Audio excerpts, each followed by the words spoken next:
nada. Vuélvete a Dios. Daniel 5:18. Así dice la palabra del Señor. El Altísimo Dios, oh Rey, dio a Nabucodonosor tu padre el reino y la grandeza, la gloria y la majestad. Y por la grandeza que le dio, todos los pueblos, naciones y lenguas temblaban y temían delante de él. A quien quería mataba y a quien quería daba vida. Engrandecía a quien quería y a quien quería humillaba. Mas cuando su corazón se ensoberbeció y su espíritu se endureció en su orgullo, fue depuesto del trono de su reino y despojado de su gloria. Balance final es el tema de nuestro mensaje en esta oportunidad y está marcado con el número 1785. Balance final. Yo pienso, y usted me acompañará en este pensamiento, que al final de año y a principio de año son espacios muy importantes para que nosotros reflexionemos, para que nosotros saquemos cuenta, para que nosotros pasemos balance, para que nosotros calculemos cómo nos ha ido. Cuando éramos muchachos y el papá nos ponía algún oficio, nos encomendaba alguna tarea, cuando papá llegaba, nos llamaba. Eso lo hacía mi papá conmigo. Mi papá tenía una imprenta y me dejaba haciendo un trabajo y se iba a otro sitio. Y yo pasaba el día haciéndolo supuestamente lo que él me había dicho. Entonces cuando él venía, él me decía, siéntate que vamos a pasar balance.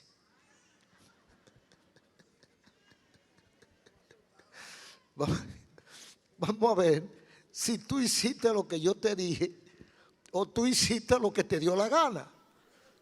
Porque eso pasa. A veces nosotros hacemos lo que nosotros creemos, lo que nos conviene, lo que nos agrada en el momento, no lo que nos dijeron que hiciéramos. Entonces cuando decimos que debemos pasar balance, es una definición general y empírica cuando nosotros ponemos cada cosa en su sitio. Esto está bien hecho, esto está mal hecho. Pasar balance o vivir balanceado es una vida sin excesos. Estamos hablando de una vida sin exageraciones que pueden o que puedan hacernos daño. El que no balancea su vida tiene problemas. Se va de un lado. Porque si usted lo carga de un solo lado, se va de lado así, miren. Cristo lo graficó, lo resumió cuando dijo, no hagan yugo desigual. El yugo es un aparato de madera que le ponen a los bueyes para jalar la carreta. Entonces ponen dos bueyes, le ponen un yugo que los une y ellos van jalando al mismo tiempo. ¿Qué pasa si el yugo es desigual? Que si hay un buey más chiquito que el otro. Cuando hay un buey más chiquito que el otro, va forzado. Porque la carga se va hacia abajo. Entonces cuando andamos en yugo desigual, vamos cargando pesado. Puede ser de cualquiera de los dos lados. Eso se aplica mucho a los matrimonios. Matrimonio que comienza desbalanceado. Dígame usted una mujer santa o un hombre santo. Vamos a ponerlo un hombre santo, que es lo más raro. Porque aparecen más mujeres santas que hombres santos. Vamos a poner que sea un hombre santo, pero se enamoró de una muchacha porque le gustó, pero no averiguó cómo ella era, el comportamiento, el carácter de esa muchacha, cómo funcionaba. Él no averiguó nada de eso porque le gustó, se dirigió a ella. Él estaba bien parado, bien montado, y ella le hizo caso. Pero ella no conoce a Dios. Ella va a la iglesia a veces. Entonces, esa muchacha le gusta el baile, le gusta la discoteca, es chismosa, vanidosa hasta la saciedad. Pero él no sabe nada de eso. Él es un santo que está en la iglesia y la vio un día que llegó con una hermana de la iglesia, que es su mamá, pero ella va a la iglesia porque va con la mamá. Pero combinaron y se casaron. El hombre va forzado. Porque mientras él quiere ir para la iglesia, ella dice que él es un aburrido. Porque ella lo que quiere es gozar. Ay, pero tú pareces un viejo. Los viejos tienen problemas, ¿sabes? La gente no entiende a los viejos. Los jóvenes no entienden a los viejos entienden a los jóvenes. Porque los viejos fueron jóvenes, pero los jóvenes no han sido viejos. Ese es el problema. Y no se puede resolver. Entonces la muchacha dice, tú eres un viejo aburrido. Entonces el hombre que lo que no es viejo aburrido, sino lo que pasa es que es un hombre comedido, pero se equivocó cuando se casó. Entonces ahora va forzado, porque lleva un yugo desigual, va cargando de un solo lado. Sin embargo, cuando vivimos en equilibrio, entonces somos más efectivos y vamos más cómodos. Eso se parece a como cuando un zapato le aprieta. Usted tiene un callo y un zapato le aprieta. Si usted tiene unos tenis suaves, usted camina suave, así camina. Mire bien, mire. Pero si usted tiene unos zapatos que le aprietan y tiene callo, usted camina como así. Y no puede caminar de pronto. Va forzado. Hay gente que en su vida vive una vida forzado. Porque hay algo que le molesta y no han podido deshacerse de eso. Entonces llevan una vida desbalanceada. No viven una vida con equilibrio. Y entonces su efectividad se reduce. Porque cuando usted tiene un problema de ese tipo, usted no avanza. Usted no rinde en el trabajo. Cuando usted está cómodo, camina de pronto y hace todas las cosas bien. Todas estas verdades que son prácticas, las podemos aplicar a lo empresarial, a lo económico, a lo personal y a lo espiritual. Y yo quiero que pasemos balance del año. Nosotros podemos sentarnos en nuestra casa y pasar balance de las cosas que han ocurrido en nuestro alrededor. Por ejemplo, en el caso de la economía, las empresas, los ejecutivos de la empresa, que gastaron en el año tantos millones, invirtieron tantos millones, que hicieron tanta cosa, pero ahora ellos van a pasar el balance, a hacer una auditoría.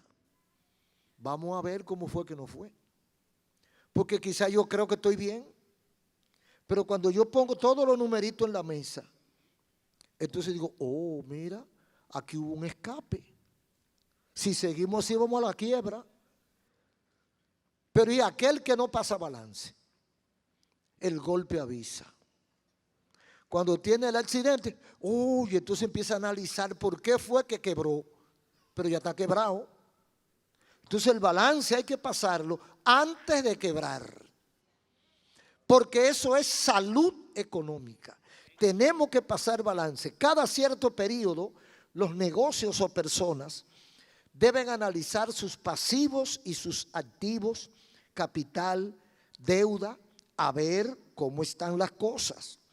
Si debo más que lo que tengo, como me dijo una vez un amigo empresario, me invita a que vaya a una actividad que tenía y me enseñó todo, me hizo como un tour y me enseñó 2 pisos de cosas y máquinas y cosas. Amén, y yo, gloria a Dios, amén. Y después sentadito en la mesa me dice, nosotros debemos más que lo que tenemos.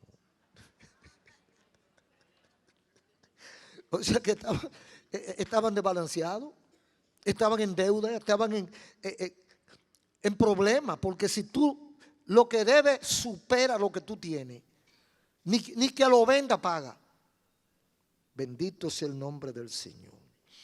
Entonces, en lo económico es saludable pasar balance cada cierto periodo antes de que llegue el golpe. En lo personal tenemos también que pasar balance. Tenemos que analizarnos. Hay gente que cuando están ya en la olla, entonces intentan levantar la cabeza. Cuando tienen la enfermedad que ya no hay remedio, entonces se acuerdan que hicieron desarreglo. Cuando no le queda un centavo, cuando todos los hijos se han perdido, entonces van a pasar balance. Tenemos que analizarnos. ¿Qué cosa no hice en el año o en este periodo? ¿Qué cosa no hice que debía hacer? ¿O qué cosa hice que no debía hacer? Porque a veces dejamos de hacer cosas y nos va mal. Y hay veces que hacemos cosas que nos dañan todo y nos va peor. Entonces, ¿qué cosa yo debo implementar para mejorar mi situación? Ya que no quiero repetir las circunstancias que me agobian. Por ejemplo, en la parte económica, los ingresos, los compromisos fijos, las deudas. Hay gente que en diciembre, en noviembre finales, en el día de gracia, ¿verdad? En el viernes prieto, compran y compran y compran y compran. En Navidad compran y se ponen, y usted lo ve con un brillo que ni una estrella de Hollywood. Usted lo ve con un brillo todo nítido en un carro nuevo en diciembre y enero. Pero ya en marzo las cosas cambiaron. Usted lo encuentra que está a pie, lo encuentra acongojado, a lo mejor hasta se mudó, huyéndole a las deudas, porque hizo lío que no podía pagarlo. Entonces se desbalanceó. Eso le pasa a mucha gente. Mucha gente que se llevan del brillo. También esto se aplica a nuestra parte física. Nuestro tiempo para no sobrecargarnos. Dejar espacio para el descanso y que el cerebro reponga las neuronas que quemó en nuestro trabajo. Si nosotros no pasamos balance a tiempo y atendemos el cuerpo, cuando el cuerpo nos pasa factura, entonces sí es verdad, hermano. Usted lo ve tirado en el suelo. En una ocasión, hace muchos años, en ese tiempo yo tenía como 45, 50 años. Entonces yo tenía que subir una plantica esa de 2 kilos, una cosa que no pesa mucho, en el baúl de una camioneta. Y viene un muchacho por la acera, fornido así. Y yo que veo la planta y lo veo a él, digo, pero este la coge con una uña y la levanta y la pone ahí. Y le pido el favor que me ayude a levantar esa planta. Y cuando él se dice, no, yo no puedo.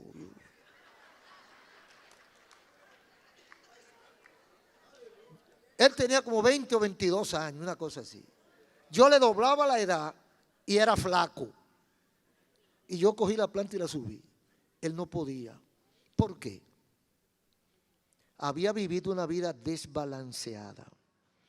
Había cosas que él hacía y cosas que no hacía que le hacían daño. Porque hay veces que usted por hacer se perjudica o por no hacer se perjudica. Por eso es que hay que sentarse a pasar balance. ¿Qué cosa estoy haciendo que me convienen y qué cosa estoy haciendo que me hacen daño? Por eso la familia se desbarata. Porque usted le hace daño a su familia, pero usted quizá no se da cuenta. Quizá usted vive una vida de bohemio o de bohemia, de su cuenta, haciendo de todo. Sus hijos están creciendo. Usted tuvo sus hijos, ya están creciendo. Y usted haciendo bellaquería por ahí. Y sus hijos creciendo. Cuando los muchachos están grandes, no los respetan. Entonces ahí es donde usted saca balance. Y usted llega a la conclusión, dice, pero oye, es que tienen razón. Tienen razón a no respetarme. Porque es que yo simplemente fui un padrote, no un padre. Usted sabe que hay una diferencia muy grande entre padrote y padre. Padrote es el que solo engendra. Padre es el que engendra y cría. Le da calor y educación y ejemplo a su hijo. Entonces hay que pasar balance en la vida para no fracasar. Y en lo espiritual también hay gente que se descuida y se desbalancea en su relación con Dios. No puedo yo comprometer todo mi tiempo y toda mi energía en las cosas banales y perecederas y olvidarme de Dios. Si usted todo lo invierte en las cosas mundanas, en las cosas terrenales, usted va a fracasar. Porque hay algo que no se compra con dinero. Hay algo que no se siembra en la tierra y se cosecha, no. Se siembra en el alma. La paz, la relación con Dios, el estar bien con Dios, satisface y da esperanza. Y usted duerme y come bien. Cuando usted no tiene paz, ni come bien ni duerme bien. Porque lo que come le cae mal. Y se acuesta y apenas pega los ojos. Porque hay una intranquilidad en su espíritu. Pero cuando usted reposa en Dios, cuando usted coge sus cargas y la deja en las manos de Dios y confía, como dice el salmista en 37:5, confía a Jehová tu camino, espera en Él y Él hará. Cuando yo entrego mis cargas en las manos del Señor y confío en Él, el resto lo hace Él. Pero hay gente que se olvidan de ese detalle. Entonces tenemos que tener pendiente nuestra relación con Dios. Casi siempre nuestros problemas graves vienen por nuestra lejanía de Dios. Los matrimonios se desbaratan, se enferma más de la cuenta, le da depresión, pierde la tranquilidad, tiene que vivir tomando pastillas porque los nervios lo matan. Todo eso son resultados de alejarse de Dios. Entonces es una falta de balance. Pero aquí en la Biblia hay una historia cargada de lecciones y vamos a tomar una partecita de ella que está en Daniel capítulo 5. Es una historia verídica que ocurrió aproximadamente 500 y pico años antes de Cristo. Estamos hablando de unos 2500 o 2600 años antes de nosotros. El rey se llamaba Belsasar. Era de los descendientes de Nabucodonosor y de Nabodino, reyes de Babilonia. O sea, damos nombre y apellido porque antes la gente el nombre, el apellido era el nombre del papá o de los abuelos. Entonces, damos fecha y damos lugar. Babilonia, que hoy es Irak. Porque a veces la gente quiere dudar de lo que dice la Biblia. Pero cuando la Biblia te da los detalles de nombre de persona, de nombre de lugar, de fecha, uno tiene que darse cuenta que es evidente, que claro, que es real. Entonces esta historia ocurrió y tiene una cantidad de enseñanzas para nosotros. Este rey que se había alejado de Dios, no quería saber de los profetas, se había burlado de Dios en ocasiones junto con sus ancestros, hizo un gran banquete y dice que invitó 1000 príncipes. Un banquete donde usted invita 1000 príncipe es una cosa muy grande, porque los príncipes no andan solos, son mucha gente. Darle comida y darle vino y darle parranda a 1000 príncipes que no comen porquería, eso no es fácil. Y era un banquete que duraba 5, 6, 7, 8 días y hasta 10 días. Entonces dice el versículo 1 del capítulo 5 de Daniel: el rey Belsasar hizo gran banquete a 1000 de sus príncipes. Los reunió para darle de beber y para darle de comer. Yo pienso que él hizo eso llevándose de su vanidad y no le dio mente a lo que estaba haciendo. Si hubiera pasado balance a la real situación que lo rodeaba, él no hace la fiesta. Pero él ignoraba la realidad que él mismo vivía y disfrutaba de la vida. Dice el versículo 1, el rey Belsasar hizo gran banquete y en presencia de los 1000 había vino. Y dice el versículo 2, porque cuando uno hace ese tipo de banquete, muchas veces como que bota la tercera, se le van los frenos y tiene accidentes. Dice el versículo 2, con el gusto del vino, entiéndase, borracho, ok. Dice, con el gusto del vino, que equivale a borracho, mandó que trajesen los vasos de oro y de plata que su padre había traído del templo de Dios, del Dios de Jerusalén, para que bebiesen en ellos el rey, sus grandes, sus mujeres y concubinas. Nabucodonosor, Nabodino y los que lo precedieron a él, cuando invadieron a Jerusalén, se habían robado los utensilios sagrados de la casa de Jehová y se lo habían llevado de Jerusalén a Babilonia. Eso estaba ahí. Dios es celoso, hermano. Usted sabe lo que significa un hombre celoso o una mujer celosa. Yo conocí un hombre celoso que cuando llegaba a la casa él hacía de que... Lo conocí bien porque era esposo de una tía mía. Él decía que con el olor él se daba cuenta si había pasado otro hombre por ahí. Eso es celoso, que se espanta de su propia sombra.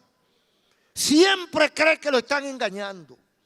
Dios no siempre cree, Dios sabe cuando lo están engañando. La Biblia dice, yo lo digo porque la Biblia dice que Dios es celoso. Entonces, el hecho de este rey mandar a buscar los vasos de Jehová para él compartir con sus concubinas y con sus amigotes, vino y beber ron y emborracharse, se metió en rojo. Se metió en rojo porque chocó con el dueño del universo. Grave error. Por eso es un ejemplo, hermanos, amigos. Eso es un ejemplo de la borrachera. El hombre borracho es capaz de cometer cualquier error que cuando está sobrio no lo hace. Por eso es que la Biblia nos aconseja a no beber ron ni bebida de ese tipo. Porque el borracho no sabe lo que hace. Siempre hemos recordado que hay hombres que le faltan pantalones para pedir una muchacha a los padres. Y para pedirla se emborrachan. O se pegan unos cuantos tragos. Porque o para desafiar a un enemigo.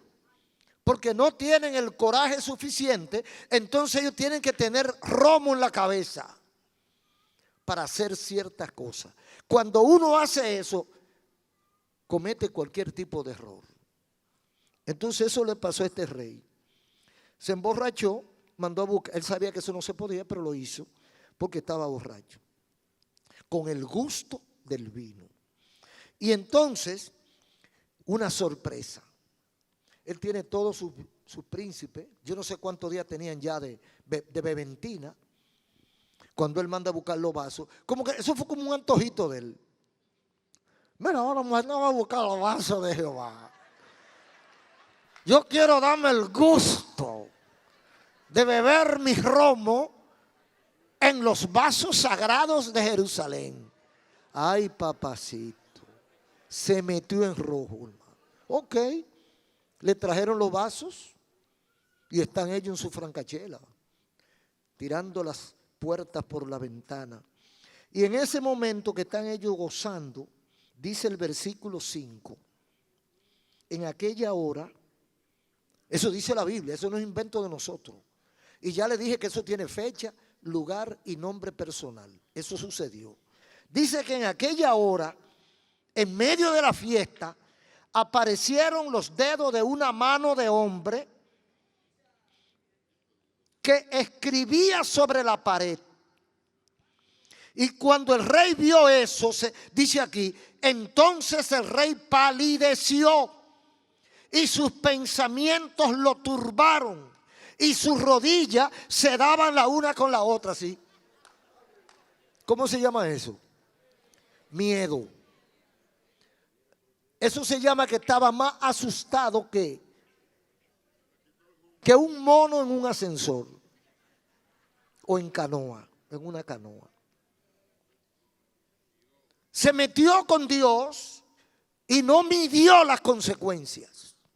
La gente generalmente cuando se mete con Dios no piensa.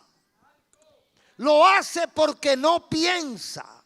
Si piensa no lo hace. Pero como el borracho no piensa, él bebió romo y lo hizo. Apareció una mano en la pared y escribió 3 frases que él no entendía. Entonces palideció su rostro. A veces nosotros llegamos a creernos que somos autosuficientes. Creemos que no necesitamos a nadie, que no tenemos que rendirle cuenta a nadie, que nadie nos está chequeando, que nadie nos va a llamar un día, venga que explícame esto. ¿Por qué hiciste tal cosa? A veces nos creemos que somos semidioses, pero ignoramos que por encima de nosotros, sin importar los rangos que tengamos, hay uno superior. Hay uno que está por encima de nosotros. Y no importa que sean reyes, hay alguien que está por encima de nosotros. ¿Sabe lo que creó esto? Una crisis nacional. El hombre, yo me imagino que la fiesta se paró, pero nadie se fue. Ahí estaba todo. Si el rey está temblando, dígame usted cómo estaban los otros en el suelo.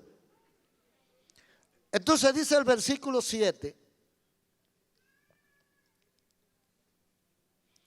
El rey gritó en alta voz, pidiendo en alta voz que hiciesen venir a los magos, a los caldeos, a los adivinos.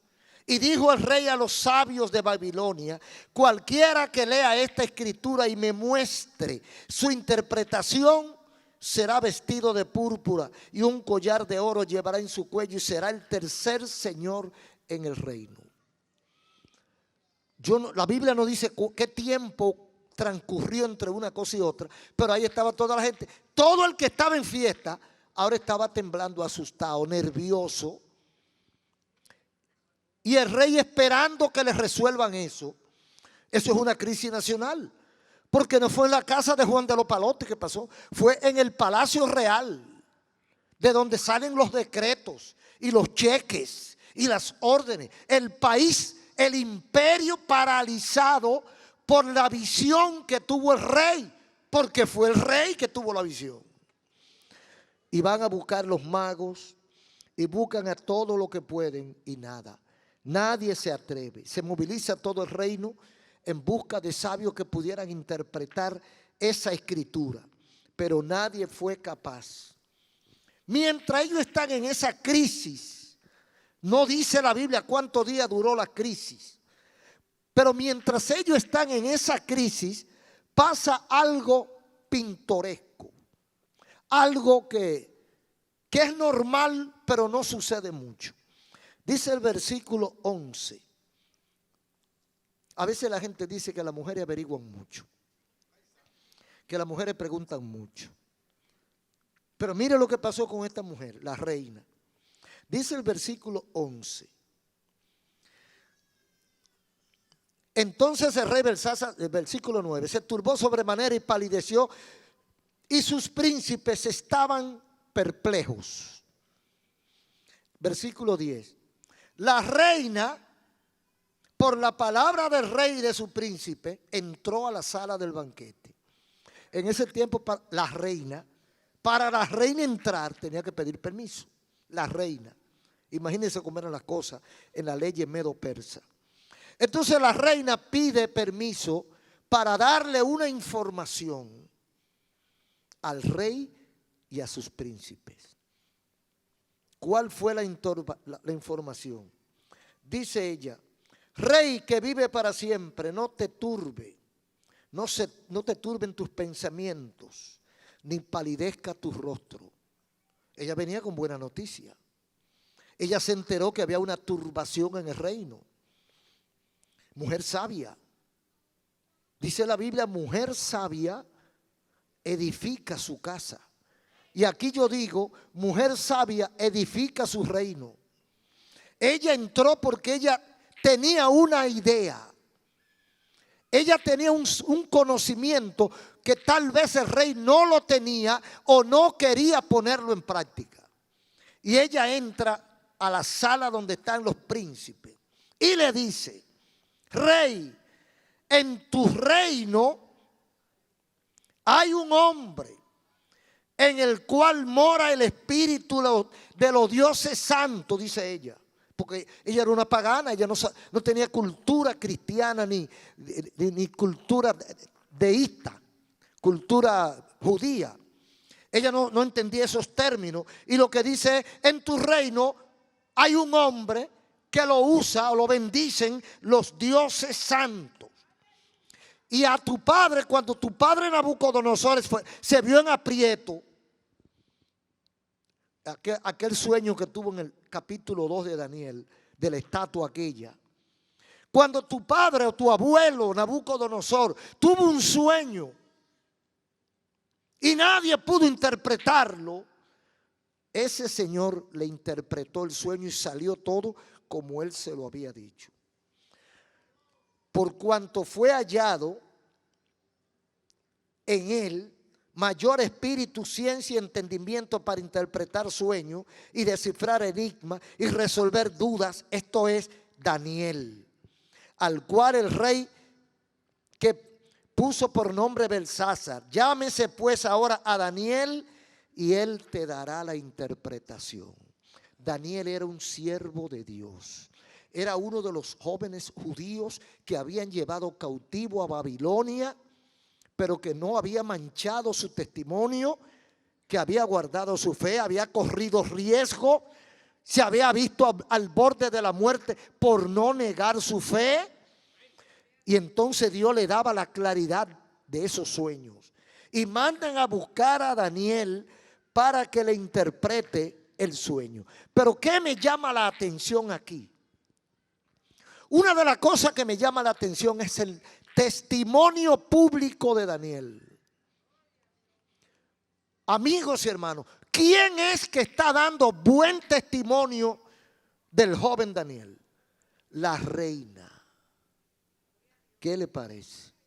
O sea que el testimonio de este muchacho, que no era nacional siquiera, no era babilonio, era un cautivo que habían traído de una de las guerras de un país vecino que Babilonia había avasallado. O sea que valía poco socialmente ese muchacho en esa sociedad babilónica. Entonces el testimonio de este muchacho era tan contundente que había llegado a los oídos de la reina. Se fija lo mucho que vale nuestro testimonio, hermano. el que menos usted piensa lo está chequeando. El que menos usted piensa sabe lo que usted ha hecho y lo que usted no ha hecho. Entonces mire, ella podía haber pasado un mal rato, pero ella dio recomendación de ese joven. Se atrevió a recomendar a Daniel para que viniera a resolver un problema nacional. Había una crisis nacional. El Estado estaba detenido porque la cabeza estaba en crisis. Y Dios trae el testimonio de uno de sus siervos pequeños para venir a resolver la crisis del imperio más poderoso del momento. Usted le está dando mente a esta realidad. Daniel era, aparentemente era cualquiera, pero no era cualquiera. Usted le preguntaba a cualquiera de esos príncipes por Daniel y no lo conocía a lo mejor. Y si lo conocía decía, no, eso es uno de los esclavos de israelitas. Pero el testimonio de Daniel sirve para remedio. El testimonio de los hijos de Dios es un remedio para la sociedad. El mundo está como está por haber dejado a Dios. Los que están lejos de Dios ni cuenta se dan que están lejos. Los responsables de acercarlo a Dios somos nosotros, los que tenemos un poquito de conocimiento del Señor.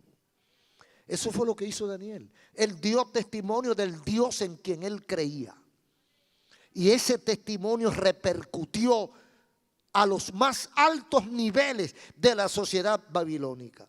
Y entonces la reina interviene, y esa intervención de la reina, que hay que darle sus votos a la reina, cambió el panorama. Mujer sabia, que supo poner esa información. No fue un chisme lo que ella trajo, porque hay mujeres que son muy listas, pero para llevar un chisme. Pero esto no fue un chisme, esto fue una información pertinente, una información de primer nivel. Cuando ella dice, no se turbe mi rey.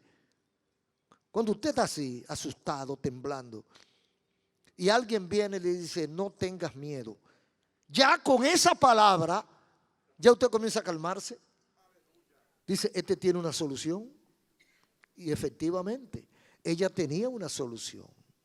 Y le entregó la solución. Busquen a Daniel. Versículo 14, vamos a ver lo que dice el versículo 14.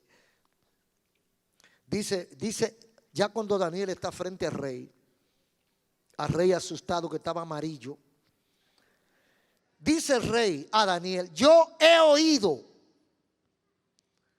de ti que el espíritu de los dioses santos está en ti,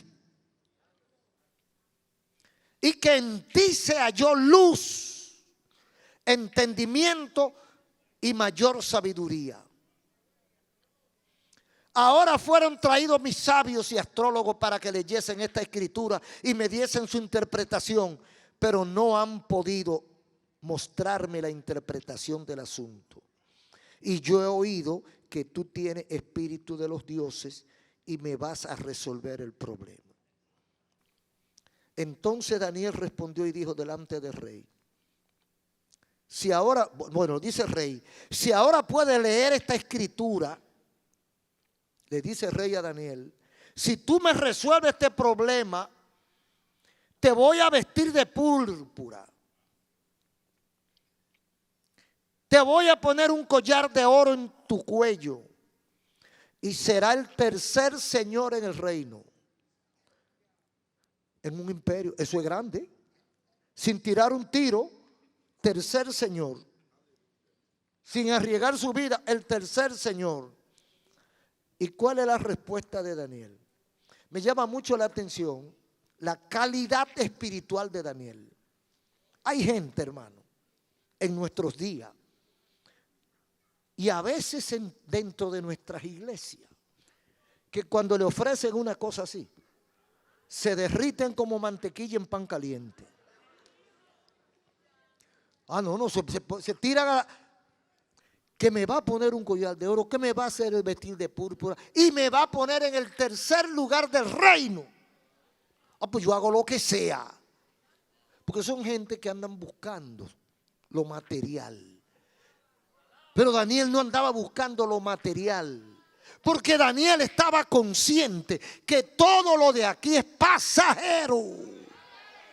Es temporal.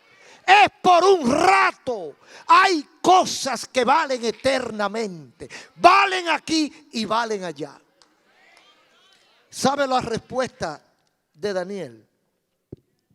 Entonces Daniel respondió, versículo 17, y le dijo al rey: tus dones sean para ti, tus regalos sean para ti, y da tu recompensa a otros.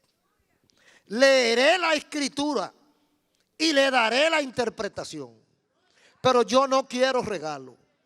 O sea, yo no quiero ensuciarme. Yo no quiero ensuciarme con tus regalos.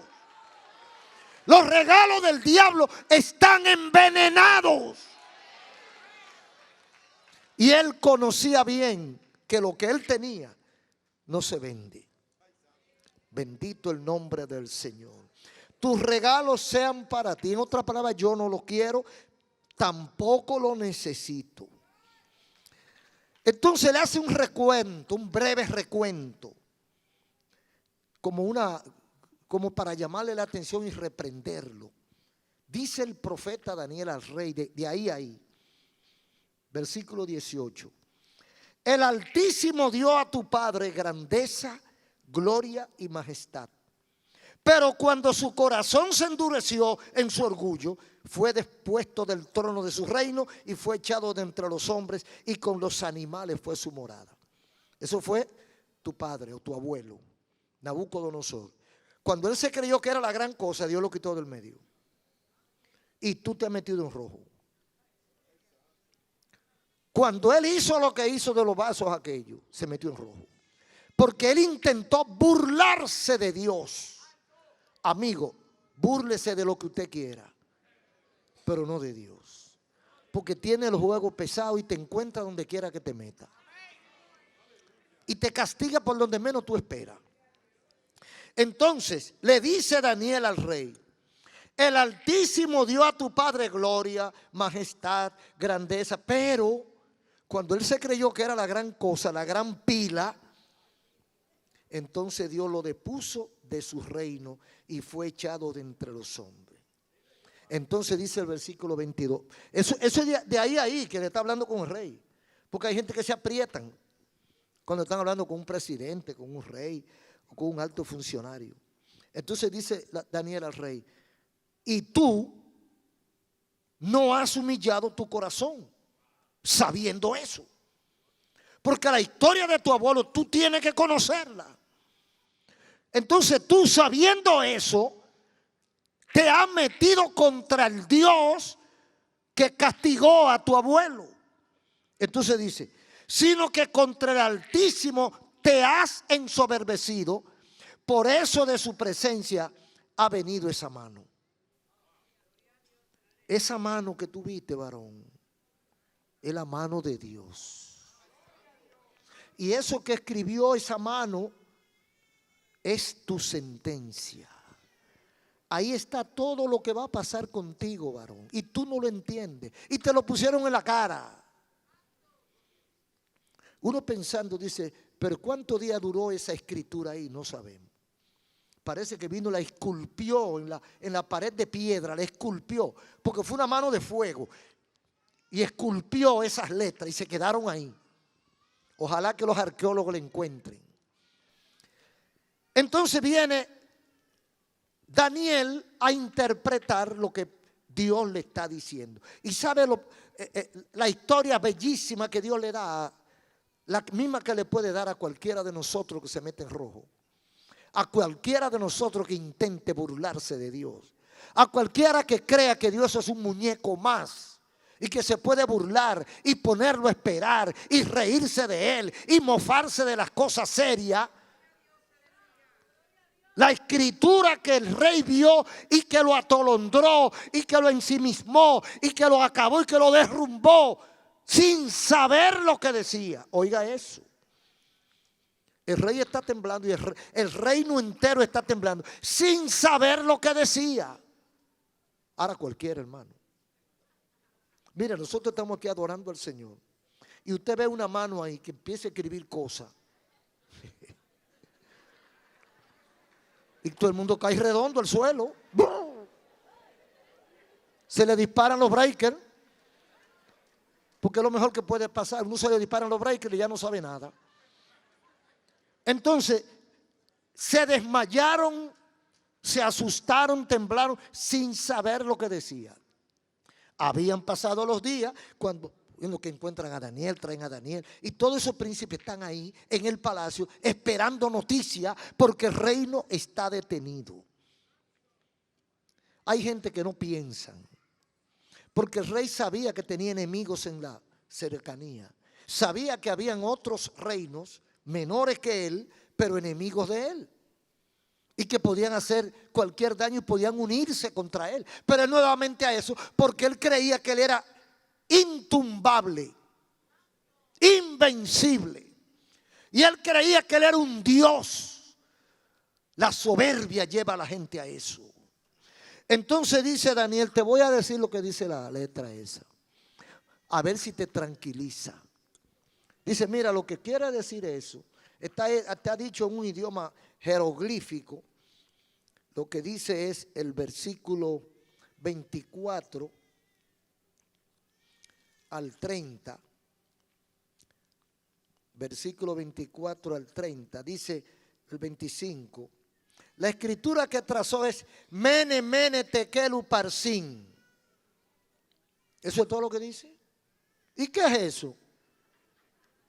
Mire, el hombre sabe, ya está diciendo lo que... ¿Y qué significa eso? Eso significa tres cosas.